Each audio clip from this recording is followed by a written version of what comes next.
Hi guys, welcome to my channel. நான் தான் உங்கள் மணி பேசுகிறேன். இன்றைக்கி என்ன வீடியோ பார்த்தீங்கன்னா, காணும் பொங்கலுக்கு எல்லாம் எங்கெங்கேயோ போவீங்க, என்ன வந்து கோவிலாக இட்டுன்னு போய் என்னது பண்ணுறாங்க. இன்றைக்கி வந்து ஏதோ வண்டலூர் பக்கத்தில் வந்து குபேர கோவில் சம்திங், அந்த கோவிலுக்கும் இன்னொரு கோவிலுக்கும் போக போகிறோம். ஸோ வந்து வீடியோவை ஸ்கிப் பண்ணாமல் பாருங்கள், ஜாலியாகவும் இருக்கும், என்டர்டைன்மெண்ட்டாகவும் இருக்கும். வாங்க வீடியோவில் போகலாம். எங்கள் வீட்டுக்கிட்டேயே பஸ் இருக்குது. ஸோ நாங்கள் பஸ்ஸை பிடிச்சிட்டு போய் அங்கே இறங்கியாச்சு. பின்னாடி பார்த்திங்கன்னா எல்லாம் வண்டலூர் ஜூக்கு போனாங்க. என்னை மட்டும் வந்து எங்கள் அம்மா கோவிலாக கூட்டின்னு போகிறாங்க. போகும்போதே எங்கள் அம்மா சமோசா வாட்டர் மெலன்லாம் வாங்கி கொடுத்தாங்க. சாப்பிட்டுட்டு போனோம். நெக்ஸ்ட் வந்து அங்கேயே வெயிட் பண்ணியிருந்தாங்க எங்கள் சித்தி அண்ணி எல்லாருமே. ஸோ அவங்களையும் பிக்கப் பண்ணிட்டு பஸ்ஸில் போயிட்டு அங்கே இறங்கிட்டு ஒரு இடத்துல இறங்கிட்டு அங்கேருந்து நாங்கள் நெக்ஸ்ட் வந்து ஆட்டோ பிடிச்சி உள்ளே போகிற மாதிரி இருக்கும். உங்கள் வீட்டில் யார் யார் வீட்டிலலாம் வந்து கோவிலாக சுற்றுவா சொல்லுங்கள். எங்கள் வீட்டில் மோஸ்ட்லி அதான் பண்ணுவாங்க. எங்கேயாச்சும் வெளியே கூட்டின்னு போனோம்னாலே அம்மா வந்து நாங்களும் அந்த இடத்துக்கு ரீச் ஆகினோம்.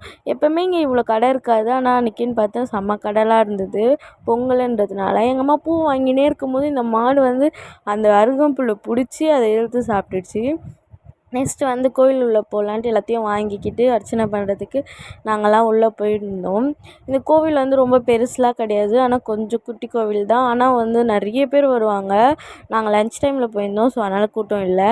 பாப்பாவெல்லாம் கொஞ்சிட்டு நாங்கள் இன்னொரு வந்து பின்னாடி குபேரர் கீழே வந்து நிறைய மீன் அந்த ஆமை இந்த மாதிரி நிறைய வச்சுருந்தாங்க. ஸோ அதெல்லாம் பார்த்துட்டு சுற்றிட்டு வரும்போது இது மாதிரி திங்ஸ்லாம் நிறையா வாங்கினாங்க, கயிறு அந்த மாதிரி. அது பக்கத்துலேயே இன்னொரு கோவில் இருந்தது. ஸோ அந்த கோவிலுக்கு வந்து இட்டுன்னு போனால் அங்கே எங்கள் அண்ணன் பொண்ணு வந்து குதிரையெல்லாம் பார்த்துட்டு அவள் ஒரு குஷியாக ஆடியிருந்தா. அங்கேருந்து இன்னொரு கோவில் சித்தர் கோவில்ன்ட்டு அங்கே இட்டுன்னு போயிட்டாங்க. இது உள்ளே போனப்போ நான் ஒழுங்காக நிறைய வீடியோ எடுக்கல. ஏன்னா எங்கள் அக்கா பாப்பா வந்து செம்ம அழுதா. ஸோ நிறைய கிளிப்ஸ் எடுத்துருக்க மாட்டேன். இந்த கோவில் நல்லாயிருக்கும். நெக்ஸ்ட் டைம் நாங்கள் போனோன்னா உங்களுக்கு காமிக்கிறேன்.